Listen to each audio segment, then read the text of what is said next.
तो चलिए आज मैं आप लोग को दिखाती हूँ अपने गाँव की शादी की। मेरे गाँव में शादियाँ कैसे होती है, सारे रिचुअल्स मैं आज आप लोग को बताती हूँ। नमस्कार, मेरा नाम रानी है। आज सुबह-सुबह उठकर सबसे पहले मैं नहा धोकर रेड सूट पहन ली और फटाफट रेडी हो गई। आज मैं अपने लाइफ में सिर्फ़ आधे घंटे में रेडी हो गई, क्योंकि मैं बहुत लेट से उठी थी सोकर और दिन में शादी थी तो जल्दी निकलना भी था।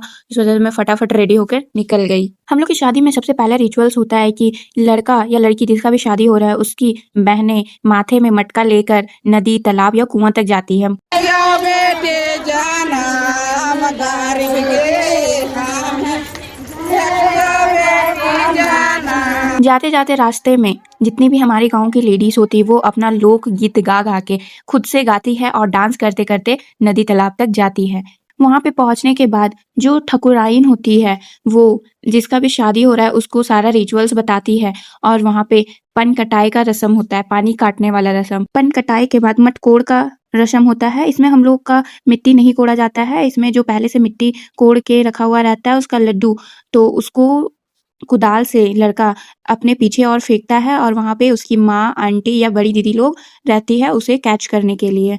नदी में रिचुअल्स कंप्लीट करने के बाद वापस सब लोग मंडप आते हैं। वहाँ खुशी से सब लोग ढोल पे डांस करते हैं, जो देखने में काफी मजा आता है। वहाँ पे लड़के से जो बड़े रहते हैं वो मटके को लेकर मंडप का परिक्रमा करते हैं। ये सारी रस्म के बाद घृतधारी का रस्म शुरू होता है, जहाँ पर माता पिता जो होते हैं वो अपने भैगना भैगनी का पैर पूजते हैं। इसके बाद भी बहुत सारा रस्म होता है जिसका मैं वीडियो नहीं ले पाई क्योंकि मैं बहुत बिजी थी, तो मैं डायरेक्ट सिंदूर दान वाला रस्म का वीडियो ली। सिंदूर दान होने से पहले भी बहुत सारा रस्म होता है, वो हमको पता नहीं है क्या क्या होता है, बस मैं देख रही थी, मुझे समझ में नहीं आ रहा था क्या क्या हो रहा है। इसमें था कि लड़की सिक्के पे सिंदूर रख रही थी और लड़का सिक्का से सिंदूर उठा के वापस उसको पैला में भर रहा था। बार बार ये रस्म रिपीट हो रहा था। ये रस्म कंप्लीट होने के बाद अब आता है लावा फटकाई का रस्म। लावा फटकाने से पहले पंडित जी बोलते हैं कि लड़की का बाल और सारा ज्वेलरीज खोल दो ताकि अच्छे से सिंदूर दान का रस्म हो पाए। हम लोग में होता है ना कि सिंदूर दान से पहले सारा ज्वेलरीज को खोल दिया जाता है और बाल को भी खोल दिया जाता है ताकि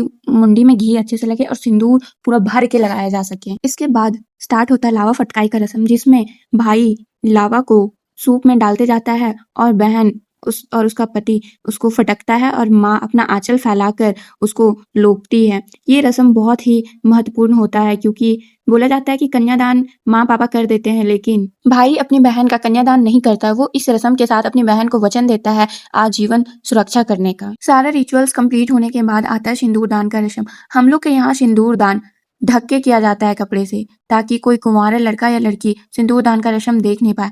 ऐसा इसलिए होता है क्योंकि बोला जाता है कि जो कुंवारा या कुंवारी लड़की सिंदूर दान का रस्म देख लेता है उसका